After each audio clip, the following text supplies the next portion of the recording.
Começando mais um Modo Mato Show, seu podcast quase semanal sobre viagens, no sentido mais diverso e amplo possível. Porque hoje o papo aqui vai ser uma viagem introspectiva, uma viagem de carreira, uma viagem talvez um pouco depressiva de altos e baixos da vida. Eu tô recebendo hoje meu amigo Bruno Galdino. Bruno, obrigado pela presença. Oh, eu que agradeço. Eu e Bruno fizemos faculdade junto na Casper Libero. Nos conhecemos em 2005. Faz tempo, né?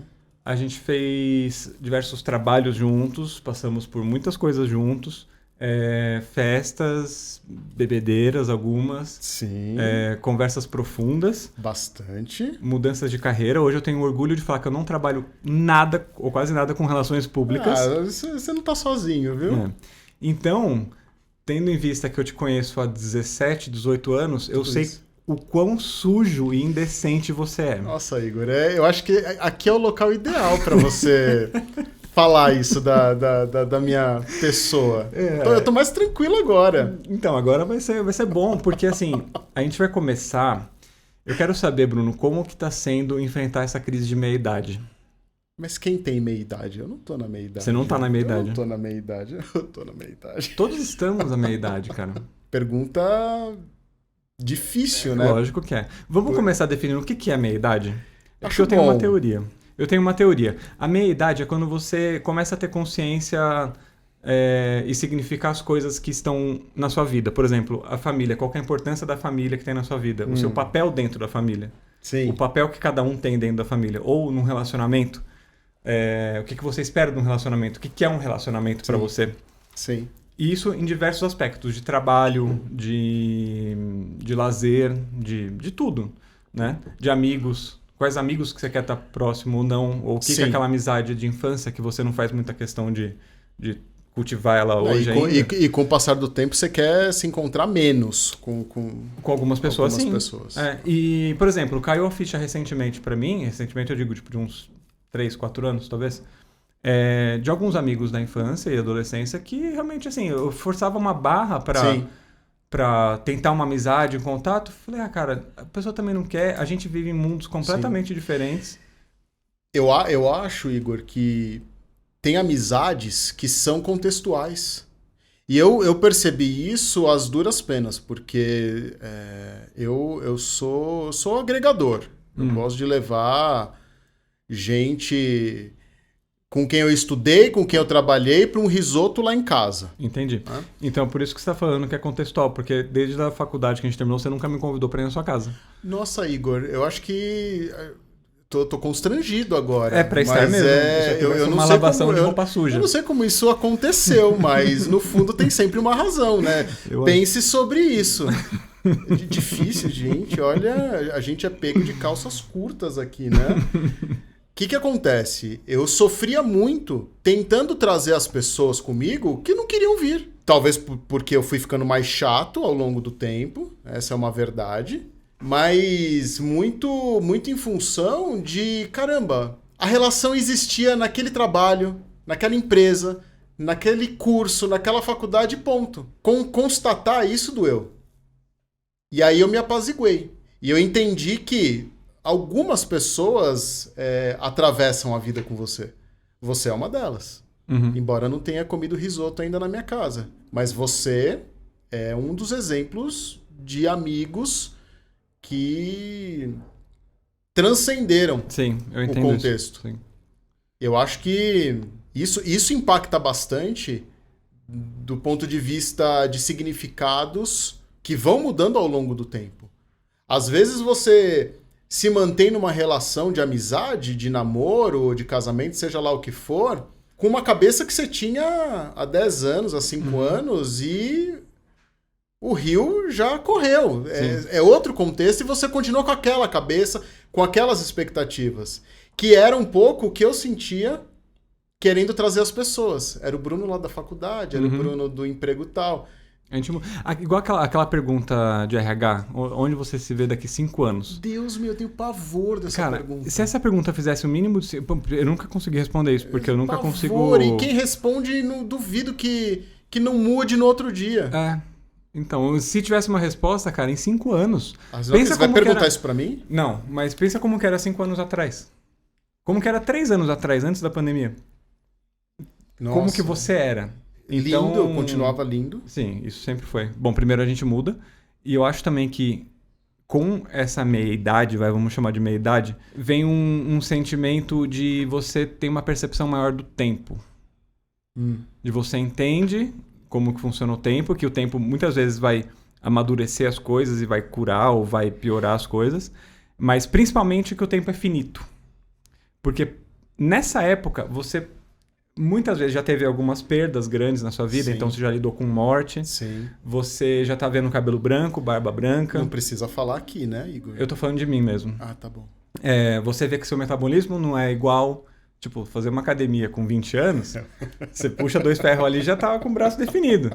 Agora você fica 1 ano malhando, para uma semana, a natureza age de uma forma, sim, cruel, entendeu? Sim.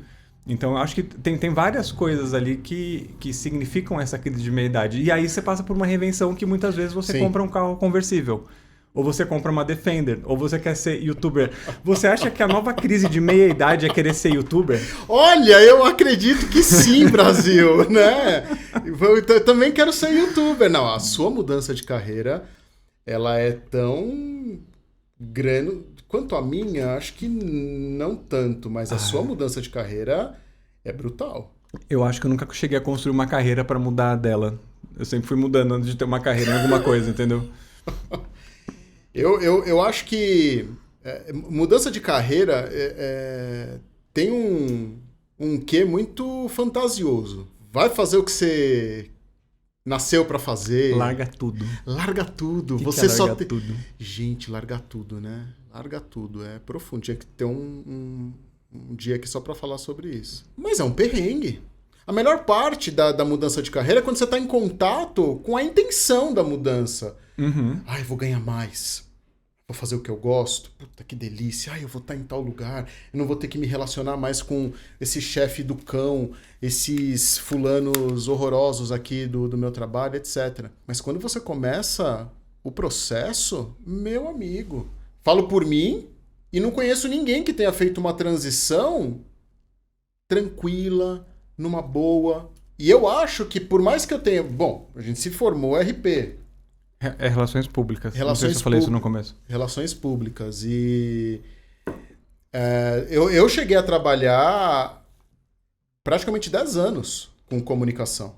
Comunicação hardcore, empresarial, assim, tipo... Sim, institucional, tinha marketing, tinha assessoria de imprensa, tinha eventos, tinha a caralhada toda completa. Né? E o problema é que no fundo, eu nunca gostei, mas eu não sabia. E quando eu decidi mudar, o medo foi maior ainda. Porque eu caí na velha e boa ideia de, meu Deus, 4 anos de faculdade, vai pro lixo. Como é que eu vou me sustentar? Enfim, pelo menos esse foi o meu processo. Quando eu comecei a entender onde... Posso te interromper? Pode. Porque também eu tinha essa percepção de vou jogar tudo fora. Mas na real, é óbvio isso que eu vou falar, mas o que a gente é hoje é uma somatória de tudo que a gente viveu, né? Totalmente. Então, isso que eu brinquei no começo, que a gente não trabalha com absolutamente nada, eu tô mentindo, porque o canal aqui existe hoje porque, de certa forma, minha formação veio de comunicação.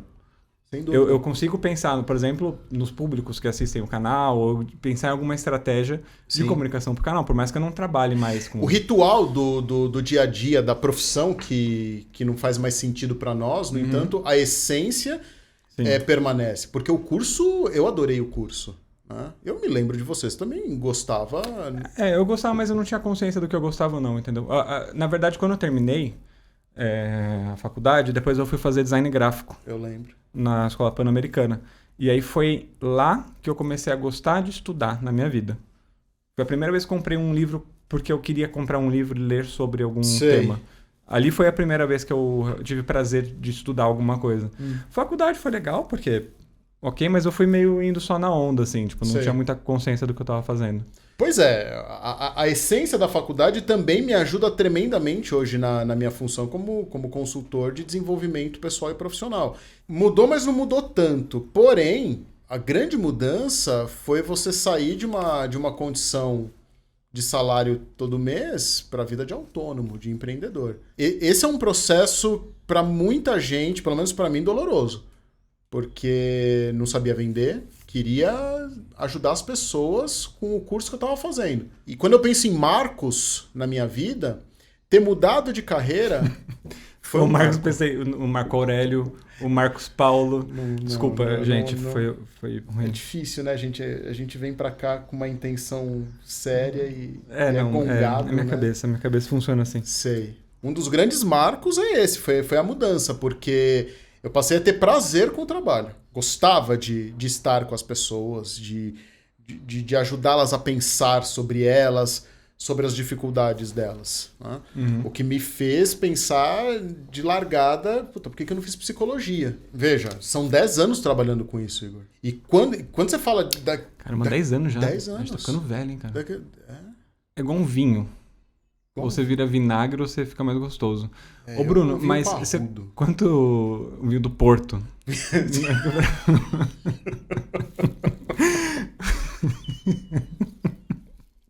Que merda. Você trabalhou, então, tipo, uns 5 anos com comunicação, depois... Não, trabalhei mais. Trabalhei uns 9 anos com comunicação. Detestava. Ah, tá. Porque você tá considerando que você trabalhou com comunicação na época da faculdade já. Sim, porque eu comecei a estagiar no primeiro ano. Uhum. Lá no centro de eventos. Sim. Mas você vê, são 10 anos trabalhando com desenvolvimento pessoal, profissional, dando treinamento, consultoria, processos de mentoria. Nesses 10 anos, cara, o que eu mudei, o que eu fui me reinventando não tá escrito. E eu acho que esse é um dos pontos, né? O quanto... Eu acho que a vida pode ser marcada por grandes mudanças, mas a mudança real, ela é diária. Uhum. Ela é mensal. Uhum. Ela é, no meu caso, a cada cliente que me faz repensar se eu tô fazendo o trabalho certo, se eu tô... Como eu estou sendo como profissional. Sim. Cara, e eu fico impressionado com, por exemplo, esses casais que ficam 40, 50, 60 anos juntos. Qual é a qualidade de relação dos caras, Não, né? assim, tudo bem, tem gente que se encontra, porque, por exemplo, eu no último ano, nos últimos 6, 7 meses eu mudei Sim. muito. Eu tenho uma consciência que eu mudei muito. Tenho a companheira, a Larissa, que já apareceu aqui no canal algumas vezes, e a gente se dá super bem. Sim. Então, assim, eu entendo que são mudanças, mas a outra pessoa também vai mudando e tal, mas eu fico admirado, na verdade. Não é nem que eu não entenda, mas eu fico admirado de tantas mudanças que as pessoas já passaram e continuam juntas ainda numa sintonia legal, entendeu? Eu acho que essas mudanças em que as pessoas permanecem, elas trazem a maturidade. Eu acho que se não houver maturidade, ou você fica num relacionamento, seja ele qual for, ruim, ou fica nesses relacionamentos de vinho, né? Dependendo do vinho, quanto mais tempo, melhor, mais saboroso, mais elegante, mais... Né? Mas eu acho que o que de maturidade da relação das pessoas é mandatório. E aí eu penso o seguinte, o quanto a gente está se desenvolvendo. E o desenvolvimento, o quanto eu paro para pensar que o tempo está passando. Uhum. O quanto eu paro para pensar que há 3 anos, como você fez a pergunta, o que eu era, o que eu fazia. Esses exercícios simples de pensar a mudança, pensar quem eu era e pensar o que eu estou fazendo hoje e talvez pensar, nossa, como será amanhã? Sim. E aí eu puxo a sardinha para o meu lado, que é trabalho de autodesenvolvimento, de autoconhecimento. Uhum. E é interessante porque desenvolvimento tem a ver com você abandonar ideias, pressupostos. Então essa coisa de eu preciso aprender, eu preciso saber, eu preciso ter, eu preciso entender, muitas vezes é o contrário. É do que eu preciso me desvincular, do que eu preciso me desenrolar, do que eu preciso... Desconstruir, né? Desconstruir, abandonar para conseguir me reinventar na relação, abandonar determinado preconceito, pressuposto, para me reinventar na carreira. Sim. O número de preconceitos que eu tive que lidar comigo mesmo, na minha carreira, nessa carreira de desenvolvimento ao longo desses 10 anos, você não faz ideia. Porque sempre vinha um modelo pré-estabelecido de, putz, você não tá sendo isso, hein? Você não tá conseguindo, mas como assim você não tem isso ainda? Uhum. Mas como assim você não consegue lidar com isso? Então, uma comparação que atrapalha demais essa percepção de mudança, percepção de evolução. Acho que é um dos links também com aquilo que eu falei no começo, que é você ter consciência das coisas que estão acontecendo na sua vida. Coisas que aconteceram no ano passado que eu nunca imaginei. Quando você falou que a percepção de tempo finito, né? Uhum.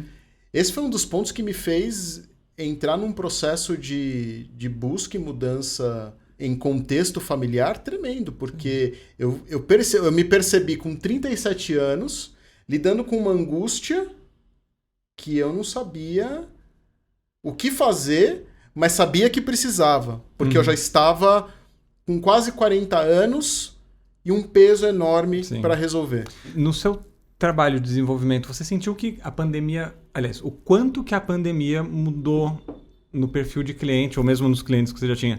Por que eu estou perguntando isso? Que esse choque de realidade da morte, da finitude do tempo, para algumas pessoas já aconteceu naturalmente, de ter perdas próximas, mas agora foi um negócio mundial. Sim. Que todo mundo, ao mesmo tempo, teve algum conhecido, alguém da família, algo próximo, ou a televisão falando isso todo dia. Então, acho que essa consciência, né, de que a morte existe, que as coisas acabam, e que a gente vai morrer, e que, sei lá, você ficou internado no hospital, entendeu? Eu acho que isso deu uma mudada geral. Tanto que, agora, nesses últimos meses, anos aí, que eu tô nesse rolê de viagens e tal, tem crescido muito aqui no Brasil, eu acho que também por conta disso. Teve a pandemia, agora tá todo mundo saindo e falando, tem que aproveitar. Sim. Eu tenho que viver, porque acaba. Porque acaba. Eu acho que, em certo grau, as pessoas estão, pelo menos as que estão próximas a mim, clientes, amigos e colegas, né, estão mais caguei. Caguei e vou dar importância pro que realmente importa. Vou botar minha energia no que vai fazer diferença. Se elas estão conseguindo efetivamente, é outra história. Mas é um tema que eu acho que agora senta à mesa com as pessoas, de entender que, caramba, isso aqui de fato não é a coisa mais importante para mim. E aí começa uma reestruturação, uma desconstrução da sua relação com o teu líder, com a tua empresa, com o seu relacionamento, com os amigos, com o mundo, a comunidade, né? A forma que você se relaciona com o mundo. Sim.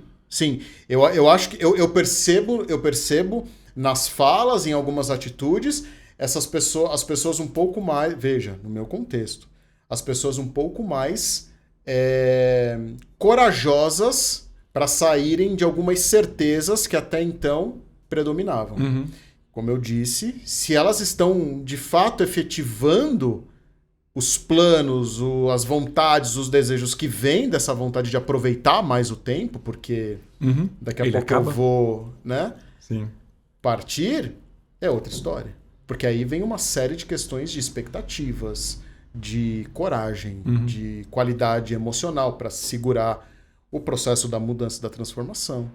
E por aí vai. Mas eu senti, sim, durante a pandemia e depois, as pessoas um pouco mais pensadoras sobre si mesmas. É engraçado até falar isso, porque é uma metalinguagem, eu falo do canal no canal, né? Canal no canal. Mas a função que tá tendo pra mim, uma das grandes funções que tá tendo pra mim é de autoconhecimento. De longe. Quando eu comecei o canal, eu tinha assim, uma outra ideia do que seria o canal, de como que eu agiria, como que eu ia aparecer na tela. Sério? E aí eu tenho descoberto várias coisas.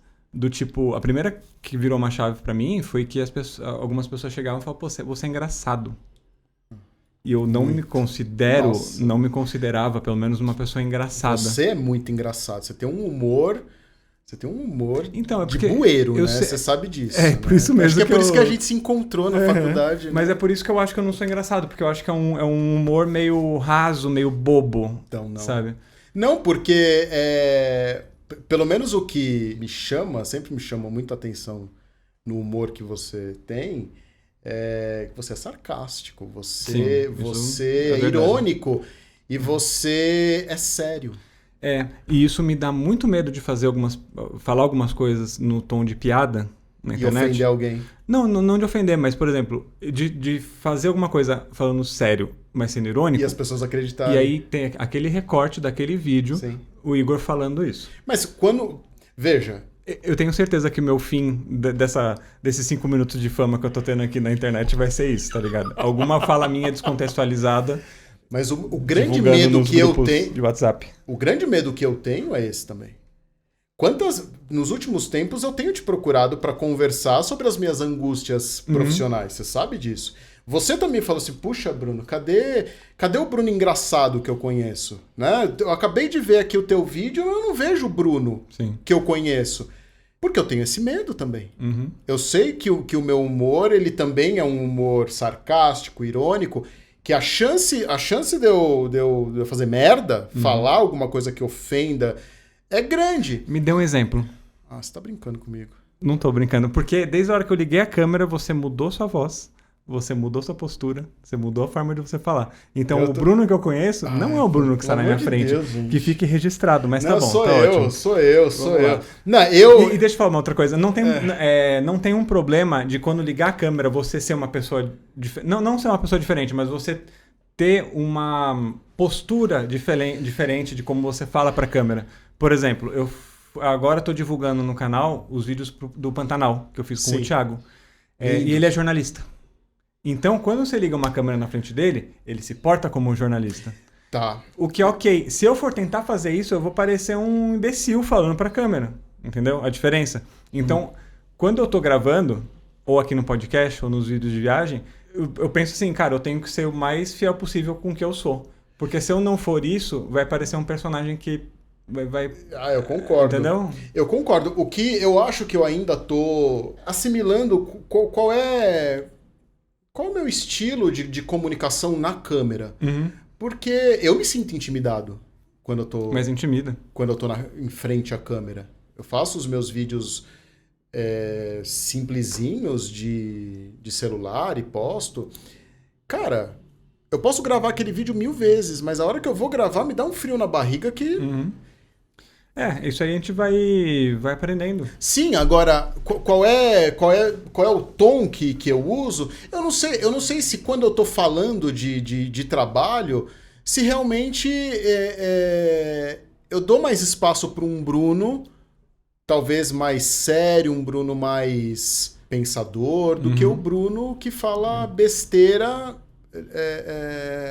num ambiente descontraído. Entendi. Eu acho sim que durante muito tempo eu quis fazer um personagem do cara. Aí você começa a perceber que quanto mais autêntico você for, melhor. Sem dúvida. Isso não tô falando só aqui, mas na vida. Na vida. É uma coisa impressionante essa virada de chave quando... E normalmente as pessoas têm essa virada de chave quando percebe isso. Que muda, tudo muda. A sensação que eu tenho hoje, agora que eu tô mais perto dos 40 anos, a sensação que eu tenho hoje é que, tipo, tiraram uma coleira, assim, eu sou um golden correndo no parque livre, sabe? Sim. Gordo peludo, gordo peludo babando, correndo livre no parque. A entende? Metáfora... essa sensação que eu tenho muitas vezes. Cara, eu acho que quando eu falo de mudanças dentro da minha carreira de desenvolvimento, eu acho que ela está muito ligada a essa busca de autenticidade.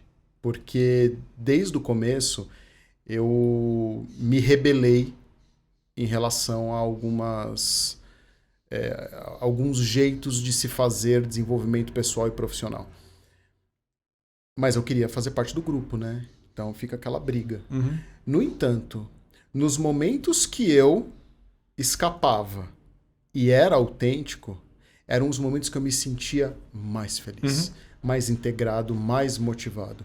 E hoje, nesses últimos anos, a minha intenção é cada vez mais ser autêntico, me expor, colocar minha vulnerabilidade, errar, bancar o erro. Caso contrário, você perde o brilho. Você não tem vontade de levantar da cama, você não tem vontade de fazer nada diferente. E a autenticidade, ao mesmo tempo que ela é um baita estímulo, um baita combustível, é um negócio que te dá um medo do cacete. Claro que é. Porque você tá se abrindo, você tá se mostrando. Você tá se abrindo, você tá completamente vulnerável, digamos assim. Né? Então, caramba, então quer dizer que para eu ser feliz eu tenho que mostrar que eu não sou tão feliz assim? Que eu não sei tal coisa que eu achava que eu tinha que mostrar que sabia? É louco isso que você falou agora. A felicidade, às vezes, é mostrar que você não é tão feliz. Exatamente. Porque você vai estar mais feliz consigo mesmo de ser mais autêntico. Exatamente. Caramba. Exatamente. Isso aqui é filosofia pura. Minha gente, nem eu sei de onde sai tudo isso. Ali acabou o negócio. Então... Sabe, Bruno, uma coisa que é muito autêntica também nas nossas vidas, que também eu conheci no ano passado, de várias formas tem mudado minha vida, e é um grande incentivo para mim, é o Cocrum. Você conhece o Cocrum? Cocrum! Eu faço um exercício durante os podcasts de tentar fazer algum link que não tem nada a ver para falar do Cocrum. Cocrum. E essa eu tenho certeza que vocês não viram chegando. Cocrum é um snack de milho que é entre o milho estourado, a pipoca, e um grão de milho cru. E agora eles têm os sabores de tomate e orégano. Nossa. Pimenta de limão, que foi o primeiro, e pesto manjericão. E aí eu coloco aqui a sua vista para você escolher qual que você quer. Eu quero de limão. Limão? É pra eu pegar? Sim. Não, limão. Esse aqui, pimenta de limão. Então, ó, primeiro mas você não vai pegar de volta a hora que terminar a gravação, não, pra gente abrir agora e comer agora.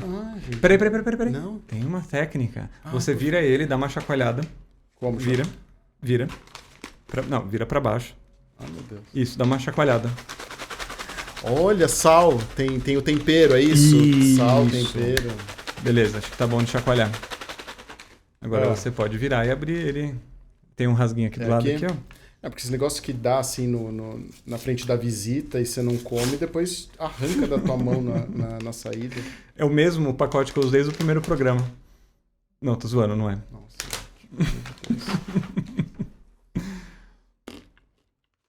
Nossa, que delícia. Ó, tá ouvindo esse barulho? Tô. Cocrum. Sigam @Cocrum. O Modo Mato tem um cupom de desconto de 30%. Alguma vez você já deu 30% de desconto para algum cliente? Filho, nem para minha mãe. Aí, nem para a mãe dele. Tem 30% de desconto. O código é Modo Mato. Nossa, que delícia. Sigam @Cocrum. Valeu, Caio. Valeu, João. E o site deles é cocrum.com.br. Beleza? A gente se vê... A gente fala de Cocrum de novo na próxima semana. Uma das conversas que eu tive com a Ana Endart, que é uma amiga minha aqui lá do Sul, inclusive tem os vídeos do Uruguai, eu gravei com ela foi comigo. E tem toda a playlist aqui no canal, se você não viu ainda, tá bem legal essa série. Sou suspeito pra falar, porque o canal é meu, mas... Pois é, acho difícil. Os vídeos estão legais. E a Ana, pra mim, é uma grande entidade, assim, sabe? Sério? A Ana é uma pessoa incrível, eu admiro ela demais. E uma conversa que eu tava tendo com ela foi justamente sobre... Depois dos 30 e tantos, você começa a entender mais as coisas da vida. Tá. Ela virou pra mim e falou assim, espera chegar nos 50. Meu Deus do Aí céu. eu, caralho, o que vai acontecer quando eu chegar nos 50 anos? Se com 30 eu já tô tendo essa clareza das coisas, não que eu saiba de muita coisa, mas assim, tipo, as coisas são mais nítidas do que antigamente. Eu acho que tem um ponto importante. Eu concordo que depois de um tempo, depois dos 30, sei lá, né, a gente tem mais consciência, mais perspectivas sobre o que está acontecendo com a gente em determinado lugar e momento, seja no trabalho, na família, no seu relacionamento. Né? Mas eu acho que tem um ponto que é, de maneira formal ou informal, a nossa vontade de querer entender mais as coisas. Tá falando a nossa como seres humanos ou a nossa, tipo, particularmente minha e sua, que não necessariamente é pra todo mundo? Eu acho que isso é do ser humano, obviamente. Uhum. O ser humano é dotado dessa inteligência de pensar o próprio pensamento, de criticar aquilo que está acontecendo de um lugar produtivo. Não a crítica vazia. Embora ela tenha significados, mas aquela crítica que faz você avançar. O que eu estou dizendo é o seguinte, para isso tem que ter esforço. Então eu acho que, embora todo mundo tenha essa potência, não é todo mundo que se coloca para pensar sobre os próprios atos, sobre as próprias mudanças. E aqui longe de criticar quem faz ou não isso. Mas tem gente que vai no piloto automático a vida toda. Diante de algumas situações, para pensar e ver o que faz, porque tá doendo muito, talvez. O fato da gente sentir que tem um pouco mais de clareza sobre alguma coisa, e óbvio, a gente sabe disso, né? Teve clareza agora para colocar em dúvida daqui a pouco. E se acostumar com isso. Uhum. Agora consigo enxergar melhor, agora não consigo mais e vou caminhando. Tem uma vontade sua, minha, do outro, de querer estar nesse lugar, de buscar mais clareza. De maneira formal, consciente, então a pessoa vai para terapia, a pessoa vai para o curso, a pessoa vai para o retiro, vai para a religião, vai para qualquer lugar que a ajude nesse sentido. Uhum. E outros vão no dia a dia, lê um livro, ouve tal coisa, na conversa e por aí vai. Eu acho que existe uma vontade de querer ter mais clareza. Sim. E eu acho também que você aprende a aprender. Aprende a aprender. Porque agora eu tô numa fase de plantas, por exemplo. Sei. Então eu tô estudando informalmente pelo Botânico YouTube. agora. Botânica, exatamente, botânica. Isso. RP, youtuber e botânico não, agora. Eu já cansei já de tentar botar rótulos em mim. Sei. Mas enfim, eu tô nessa fase de aprendizado de botânica. Inclusive, se tiver alguém que manja bastante de botânica, manda uma mensagem pra mim, vamos conversar que eu tenho umas dúvidas aqui que minha arruda tá morrendo. Só, gente. Tá com mosca branca nessa desgraça dessa praga maldita que não mata. Será que tô jogando raid na planta. Eu acho que... Tô vendo os vídeos certinhos de botânica no YouTube. Eu acho que você tá no caminho. Uhum. Não seria o teu olho gordo na planta? Não, aí a gente vai pra uma linha que eu não acredito muito. Bruno, e pra você, qual foi o seu caminho de autoconhecimento? Você acredita nisso, num caminho de autoconhecimento? Cada um é particular de cada um? Ou como que você, por exemplo, chegou? Quais são as suas técnicas de autoconhecimento? Como você escreve um texto e lê e se analisa, você grava um vídeo, você reflete no Tibete, você toma um ácido, um cogumelo. Aliás, isso aí tá... Agora não, né? Mas tipo, nas últimas décadas, pesquisas com ácido voltaram a ser feitas, né? Sim. Desde a década de 70, que era proibido, e agora voltou. E, inclusive, eu tô assistindo um documentário muito bom na Netflix que chama Como Mudar Sua Mente.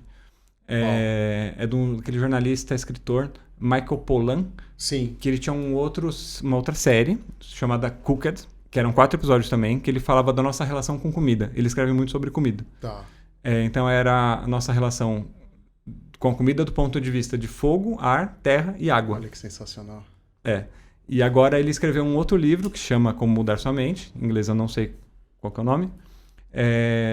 E aí essa série do Netflix que lançou esse mês, eles falam de 4 substâncias. O primeiro episódio que eu assisti foi sobre LSD. Sim. Aí tem mescalina, a psilocibina, como que é? Dos cogumelos, esqueci o nome, e uma outra que eu não lembro qual que era.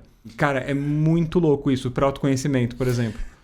Cara, eu, assim, longe de qualquer preconceito, crítica, eu sou a favor dos caminhos de desenvolvimento, dos caminhos de autoconhecimento.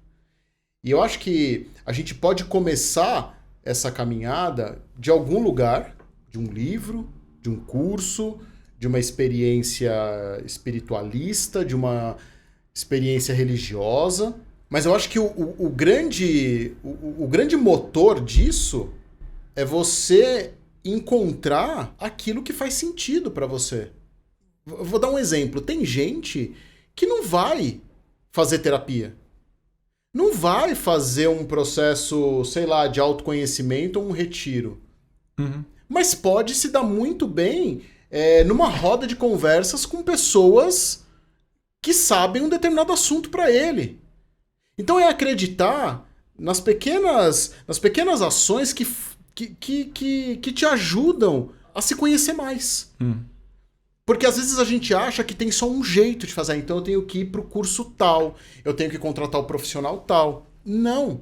Uhum. A partir do momento que você começa a se perguntar quem é você, por que você tá aqui, por que eu tenho problema com isso, porque você já tá nesse lugar. Exatamente. Você perguntou qual foi o meu. Eu comecei a fazer terapia muito cedo. Com quantos anos? 16 anos, por crise depressiva. Sim. E lá na década de 70 não era comum, né? Não se falava então, muito. não sou da década de 70, querido. Não sei se você sabe. Eu sou muito novo. Tá, né? Em 89 não era tão comum. Então, eu que nasci em 2005... mentira.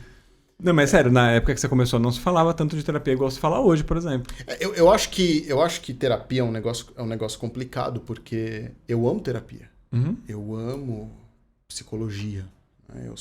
Acho que se eu estou aqui hoje é fruto também de um processo terapêutico, analítico, com uma profissional incrível, que é a Beth. Uhum. Né? Mas existe um preconceito tremendo. Em que sentido? Em que sentido? Não preciso de terapia. Não sou, louco. Tá. Entendi. Né? Não sou hoje desregulado. Acho que tem mudado isso. Então, na minha opinião, mais ou menos. Tem muita gente, por exemplo, que deveria ir para terapia e vai para outros cantos. Todo mundo deveria ir para terapia. Eu acredito que sim. Mas... Assim, claro, várias linhas de terapia, mas... Sim, várias linhas. Mas eu vejo uma série de pessoas... Veja, quando eu falo uma série de pessoas, são as pessoas do meu convívio. Sim. Com resistências para fazer terapia. Ou até começa, mas para. Uhum. Até entende que poderia ajudar, mas para. Sim. Enfim, o meu processo de desculpa, e um outro ponto também é que tem vários tipos e várias abordagens de terapia. Completamente. E aí, às vezes, a pessoa passa num comportamental, passa não sei o quê. E aí, psicanálise, tem terapia... Enfim. Tem vários segmentos, mas aí fala, putz, não gostei, então a terapia não funciona. Coloca tudo no mesmo saco. Esse que eu acho uma questão também. É uma pena. E o meu processo começou com psicanálise. Eu fiz por muitos anos. Por questões de depressão, de ansiedade. Na época tinha uma questão da minha orientação sexual. Eu não consegui lidar. Então eu tive que ir para terapia para me apaziguar com isso, para poder me aceitar, porque como eu não me aceitava, eu morria de medo das pessoas imaginarem que eu era gay e eu sofrer uma série de coisas. Então aquilo me apavorava. Então eu tive que ir para terapia para poder aprender sobre isso e me curar disso. Eu lembro, não sei se você quer que eu corte depois, mas eu lembro... que eu contei para você. Quando você me contou que a gente estava no auditório da Casper Líder. Exatamente. E aí você lembra o pavor que eu tava? Lembro. O pavor, parecia que eu ia contar para você que eu tinha matado alguém. Uhum. Tamanho era o peso daquela questão para mim. Né? E esse foi um marco. Um marco de cura na minha vida. De aceitar quem eu sou. Né? Mas foi por meio de terapia. E posso te falar uma coisa? Acho que eu nunca te falei isso. Quando você começou a falar... Eu comecei, ele vai falar que tá apaixonado por mim. Eu lembro. Eu lembro disso. Aí eu fiquei, meu Deus, o que eu falo pra ele agora? Eu lembro disso. Eu lembro como se fosse hoje. E ali eu tava num processo muito duro de autoaceitação, de contar pra minha família, embora minha família já soubesse, sempre isso, né? A família já sabe, não sei o quê. Mas o meu processo começou por aí. Né? Bullying na escola, no colegial, né? 2º grau, e ansiedade, depressão. Foi aí que eu entrei no mundo de desenvolvimento e nem imaginava. Na verdade, eu queria... Me ajuda, pelo amor de Deus. E também eu acho que o ambiente da faculdade que a gente fez era mais propício para você se sentir um pouco mais à vontade, eu imagino. Então, não funcionou para mim. Eu tinha tanto medo. Imagina, a nossa sala tinha muito... Tinham vários gays. A sala de relações públicas era, pelo menos na nossa época, era assim, era 55 mulheres, 6 gays, 3 héteros. Sim. E nem num ambiente como aquele, eu me sentia à vontade, porque eu distorcia tanto, eu tinha tanto medo que, enfim, de contar pra você que eu era gay, etc. Então, assim, o meu processo de autoconhecimento, ele não foi nada fácil. Foi com muita dor. Sim. Né? Normalmente o autoconhecimento vem pela dor, muitas vezes, né? Sim. E se for de terapia, eu comecei a fazer terapia já com uns 30 e poucos anos. Sim. Foi quando eu comecei a me relacionar com a Lala. Olha só, que bem danado ela fez pra você. Em vários sentidos. E agora a gente tá junto há uns 4 anos e pouco. Então foi ali no começo, porque eu não queria repetir os mesmos erros que eu tinha feito em outros relacionamentos. E entrou por aí. Entrou assim, né? A terapia entrou na minha vida a partir desse momento. Jeito. E aí, uma coisa curiosa, né? Porque eu fiz psicanálise com o meu psicólogo. Antes disso, antes de conhecer a Larissa, eu já gostava de psicologia também. Então eu li algumas coisas, buscava tentar entender mais ou menos como funcionava. E aí com a Lala, que ela é psicóloga e psicanalista lacaniana também, discutia muito sobre, né? Sim. Eu falava sobre. Hoje a gente ainda fala bastante, porque eu me interesso, eu acabo perguntando. Então hoje eu faço muito esporádico as sessões, não é uma coisa regular. Não considero que eu faço terapia hoje. Mas eu faço um processo de autoterapia, se isso pode ser eu acho que colocado dessa forma. Isso é potente. O que me ajudou demais em determinadas curas emocionais... Cura emocional? Não é cura emocional, mas que me ajudou a aceitar as minhas sombras, as minhas dificuldades e eu aprendi a caminhar com elas, né? Algumas delas, foi eu aprender sobre... alguns temas sobre o funcionamento da mente, a natureza comportamental. Eu calhei de trabalhar com isso. Então eu tinha que estudar por conta do trabalho e também porque eu gostava e acabava usando aquilo de certa forma comigo. Me ajudou demais. Mas eu percebo que hoje no meu trabalho com clientes tão diversos, o mais importante, na minha opinião, é você se encorajar ou ter uma rede de apoio que te encoraje para encontrar o teu estilo de autoconhecimento. Seja pela religião, seja pelos livros, seja pelos cursos, seja pela meditação. É algo que funcione para você, que caiba para você. Porque, na minha opinião, respondendo à tua pergunta, o processo é completamente individualizado. E é um caminho que, na minha opinião, faz a gente ter uma relação diferente com o tempo, conseguir enxergar o que fomos, o que somos, desse lugar de maturidade emocional que vem por meio de autodesenvolvimento e de autoconhecimento. Eu não consigo ver de outra forma. Caramba, Bruno, é foda, né? Eu acho que todo mundo devia se conhecer mais e fazer terapia e sei lá. Sim. Terapia, mentoria, meditação, com bons profissionais, em bons lugares. Inclusive, quem quiser bater um papo com você por essa linha profissional, sim, te acha no Instagram. Me acha no Instagram. Bom, o link do Instagram dele tá aqui na descrição do vídeo. Se você estiver escutando só esse podcast no Spotify ou no Apple Podcasts, qual que é seu Instagram? É brunogaldino.desenvolvimento. Tá. brunogaldino.desenvolvimento. Sim. Aí a pessoa pode mandar mensagem por lá. Ou encontrar, ou se as pessoas vão me encontrar por meio do teu... E aí eu cobro 10% Olha, de comissão. Eu não esperaria nada menos de você do que isso, Igor. Muito bom, Bruno. Obrigado por ter vindo. Foi um papo muito legal. Fazia tempo que a gente não se encontrava. Sim, eu adorei e tô esperando próximos convites para vir aqui devagar um pouco mais. Vamos. Em breve. Obrigado por ter assistido ou ouvido até aqui.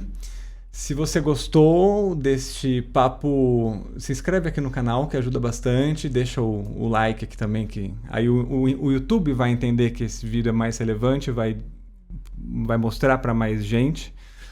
Se você estiver só escutando esse podcast no Spotify ou na Apple Podcasts, saiba que também tem os outros vídeos de viagem no canal do YouTube. Então vai lá também para assistir. E a gente se vê numa próxima semana, beleza? Valeu, gente. Até mais.